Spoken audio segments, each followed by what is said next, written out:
हे दोस्तों, कैसे हो आप सब। Welcome you once again in my YouTube channel. मैं हूं आपका अपना आलोक इंडियन और आज मैं शुरू करने जा रहा हूं ज्योग्राफी का नया सीरीज ओशनोग्राफी पे। ये ओशनोग्राफी का पहला वीडियो होगा।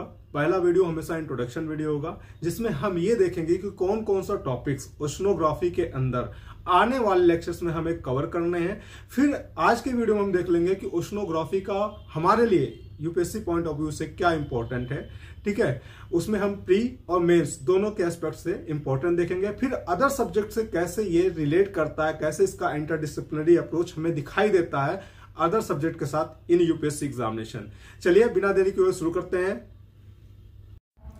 सबसे पहले हम समझते हैं व्हाट इज ओशनोग्राफी। ओशनोग्राफी होता क्या है। ठीक है, तो इन लिटरल टर्म अगर हम बोलें तो the scientific study of the oceans, the scientific study of the oceans या science of oceans is called as oceanography. ठीक है, मतलब कि समुद्र का जो साइंटिफिक या वैज्ञानिक रूप से जब हम अध्ययन करते हैं, ठीक है, ओशियंस का या समुद्र का जब हम वैज्ञानिक रूप से अध्ययन करते हैं तो उसी को बोला जाता है समुद्र विज्ञान या ओशनोग्राफी। ओके, तो सबसे पहले हम देखते हैं कि कौन कौन से टॉपिक्स हमें आपने आने वाले लेक्चर्स में कवर करने हैं।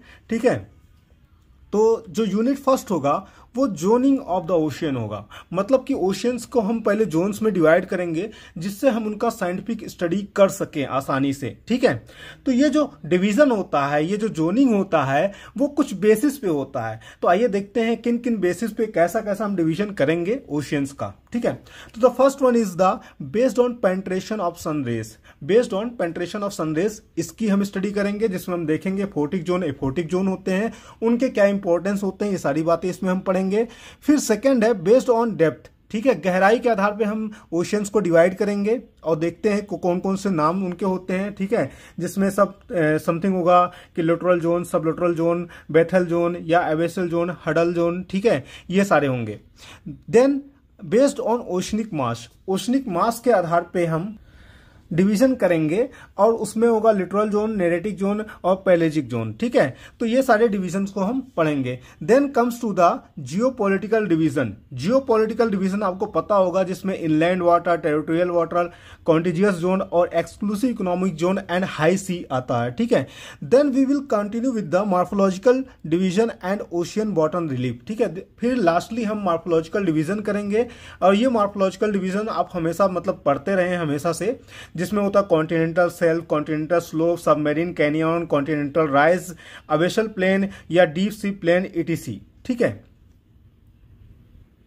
इसके बाद हम यूनिट सेकंड स्टार्ट करेंगे, जिसमें हम पढ़ेंगे temperature of ocean water.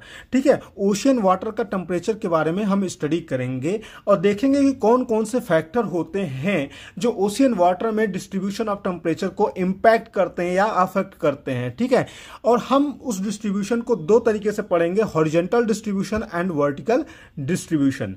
Then हम यूनिट थर्ड में पढ़ेंगे सैलिनिटी ऑफ ओशियन वाटर। जो ओशियन वाटर होता है दैट इज सलाइन। ठीक है, वो सलाइन होता है, मतलब थोड़ा सा नमकीन टाइप का होता है। तो सबसे पहले देखेंगे कि क्या मतलब होता है, मीनिंग क्या होता है, मतलब सैलिनिटी का मीनिंग क्या होता है and what is the reason behind the salinity of oceanic water. ठीक है, then we will come to the factors affecting salinity. कौन कौन से फैक्टर्स हैं जो सैलिनिटी को इंपैक्ट करते हैं या अफेक्ट करते हैं। ठीक है, देन इसके बाद हम पढ़ेंगे डिस्ट्रीब्यूशन ऑफ सैलिनिटी। सैलिनिटी का डिस्ट्रीब्यूशन कैसे होता है, हॉरिजॉन्टल डिस्ट्रीब्यूशन भी पढ़ेंगे एंड वर्टिकल डिस्ट्रीब्यूशन भी पढ़ेंगे। और फिर नोट करके हम देखेंगे because of the global warming what is the impact on the salinity of oceanic water. Global warming की वजह से क्या इंपैक्ट पड़ता है ओशनिक वाटर सैलिनिटी पे। ठीक है, देन बहुत ही इंपॉर्टेंट टॉपिक आएगा हमारे सामने, movements of ocean water. Ocean water का जो मूवमेंट होता है वो किस प्रकार से होता है, मतलब किस प्रकार के मूवमेंट ओशियन वाटर शो करते हैं। तो जनरली आप खुद ही सोच सकते हैं कि ओशियन वाटर दो तरीके का मूवमेंट शो करेगा, एक हॉरिजॉन्टल मूवमेंट शो करेगा और दूसरा वर्टिकल मूवमेंट शो करेगा। तो जो हॉरिजॉन्टल मूवमेंट शो करता है उसमें हो जाएगा वेव्स एंड करेंट्स। ठीक है, वेव्स एंड करेंट्स। ठीक है, और वर्टिकल मूवमेंट में हो जाएगा टाइड्स एंड सर्ट्स। इनमें से जो हमारा करंट है ये अपने आप में एक चैप्टर हो जाएगा, टाइड्स जो है ये अपने आप में एक चैप्टर हो जाएगा। बट इसी यूनिट के अंदर, इसी यूनिट 4 के अंदर हम इन दोनों को स्टडी करेंगे। सबसे पहले हम पढ़ेंगे अबाउट टाइड्स, टाइड्स के बारे में हम पढ़ेंगे, ठीक है। जो ओशनिक टाइड्स होता है, हाउ जनरेटेड, या इसको जनरेट करने वाले कौन कौन से फोर्सेस होते हैं। देन टाइप्स ऑफ टाइड्स, कितने प्रकार के टाइड्स होते हैं और उसका क्या सिग्निफिकेंस होता है टाइड का, ये हम पढ़ेंगे, ठीक है। देन हम ओशन करेंट्स के बारे में पढ़ेंगे कि ओशन करेंट्स को कौन कौन से फैक्टर इंपैक्ट करते हैं या अफेक्ट करते हैं। एंड देन कितने प्रकार के ओशन करेंट्स होते हैं, मेजर ओशनिक करेंट्स कौन कौन से होते हैं, पैसिफिक ओशन में, अटलांटिक ओशन में, इंडियन ओशन में। And then what is the significance of that oceanic currents, ठीक है, ओशनिक करेंट्स के क्या सिग्निफिकेंस है। देन होगा हमारा यूनिट 5 स्टार्ट, उसमें हम पढ़ेंगे कोरल्स के बारे में, ठीक है, कोराल या कोरल के बारे में। तो पहले देखेंगे कौन कौन से कंडीशन होते हैं कोरल के ग्रोथ के लिए, ठीक है। कोरल के ग्रोथ के लिए कौन कौन से कंडीशन होते हैं, सी का टेम्परेचर कितना रहना चाहिए, सैलिनिटी कितना रहना चाहिए, ठीक है। तो ये सारी बातें हम वहां पे सीखेंगे। फिर टाइप्स ऑफ कोरल रीफ्स, कितने प्रकार के कोरल रीफ्स होते हैं, ठीक है। देन कोरल ब्लीचिंग के बारे में पढ़ेंगे और what is the important of the coral या कोराल, ठीक है। देन यूनिट 6 स्टार्ट करेंगे और एक चीज और, नोट में हम केल्प फॉरेस्ट के बारे में भी पढ़ेंगे, ठीक है। केल्प फॉरेस्ट भी एक इकोसिस्टम है हमारा ओशियन का, उसके बारे में भी हम पढ़ेंगे।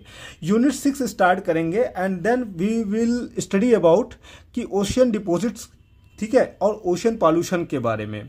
फिर यूनिट 7 में जाएंगे और ये सबसे इंपॉर्टेंट यूनिट होता है, ये कह सकते हैं कि एक इंपॉर्टेंट इसलिए क्योंकि एप्लीकेशन फॉर्म में ये दिखाई देगा, ठीक है, कि मैराइन रिसोर्सेज कौन कौन से होते हैं। मैराइन रिसोर्सेज के बारे में हम डिटेल स्टडी करेंगे और यहीं तक हमारा ओशनोग्राफी रहेगा। ओशनोग्राफी में हमें सिर्फ इतना ही पढ़ना है। अब ये तो हो गया कि हमें कौन कौन से टॉपिक्स पढ़ने हैं। अब हम देख लेते हैं कि ओशनोग्राफी का क्या इंपॉर्टेंस है यूपीएससी पॉइंट ऑफ व्यू से। इंपॉर्टेंस की बात करें तो ओशनोग्राफी यूपीएससी के प्री के सिलेबस में भी है और मेंस में भी है, ठीक है। इनडायरेक्ट बात करें, डायरेक्टली तो यूपीएससी के प्री और मेंस दोनों सिलेबस में है, ठीक है। इनडायरेक्ट बात करें तो इसका जैसे इंटरडिसिप्लिनरी अप्रोच होता है। इंटरडिसिप्लिनरी अप्रोच का मतलब है कि अदर सब्जेक्ट से इसका रिलेशंस है, या इवन ज्योग्राफी के अंदर भी जो अदर पार्ट्स हैं, इवन क्लाइमेटोलॉजी की बात कर लें तो क्लाइमेटोलॉजी के साथ इसका इंटरलिंकिंग है, ठीक है। क्लाइमेटोलॉजी में जैसे डिस्ट्रीब्यूशन ऑफ टेम्परेचर की बात कर लें तो इसमें भी इसका रोल होता है हमारा ओशनोग्राफी का। अल नीनो ला नीना फैक्टर जो आप पढ़ते हैं मानसून में, वहां पे भी इसका रोल होता है ओशनोग्राफी का। फिर ट्रॉपिकल साइक्लोन की बात करें जिसका ओरिजिन ही ओशियंस पे होता है, वहां पे भी इसका रोल हो जाएगा, ठीक है। इन्वायरमेंट में बात करें तो ओशियन पॉल्यूशन की बात होगी तो ये इन्वायरमेंट के टॉपिक में भी आएगा। कोरल या कोराल की बात करें तो ये भी हमारा इन्वायरमेंट के टॉपिक्स में आता है। फिर रिसोर्स ज्योग्राफी की बात करें तो मैराइन रिसोर्सेज आप देख ही रहे हैं, ठीक है। और दूसरा फूड सिक्योरिटी की बात करें तो वहां पे भी मैराइन फिशेस के बारे में बात होती है, ठीक है। तो कहने का मतलब है कि जो हमारा ओशनोग्राफी है ये सिर्फ ओशनोग्राफी तक सीमित नहीं है, इसका इम्पैक्ट और मैकेनिज्म अदर सब्जेक्ट या अदर टॉपिक्स में भी दिखाई देगा, ठीक है। सो क्वेश्चंस की बात करें, ट्रेंड एनालिसिस करें तो वैसे प्री एग्जाम्स में ज्यादा क्वेश्चन यहां से भी पूछे नहीं जा रहे हैं। 2012 में कुछ क्वेश्चन पूछे गए, 2015 में पूछे गए, 2021 में पूछे गए हैं। और मेंस की बात करें तो मेंस में 100 से 120 नंबर तक या 125 नंबर तक सिर्फ और सिर्फ ज्योग्राफी से ही आता है। मतलब जीएस पेपर 1 की बात हम कर रहे हैं जो 250 नंबर का होता है, जिसमें अदर सब्जेक्ट भी हैं, बट उसमें सिर्फ ज्योग्राफी अकेले 100 से 125 नंबर तक कंटेंट रखता है या क्वांटिटी रखता है, ठीक है। और उसमें भी देखा जाए तो ओशनोग्राफी का कंटेंट थोड़ा कम है, बट 15 से 25 नंबर तक, मतलब 1 से 2 क्वेश्चंस इससे भी ओशनोग्राफी से पूछे जाते रहे हैं।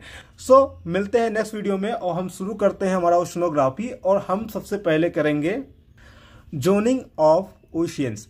तब तक के लिए धन्यवाद।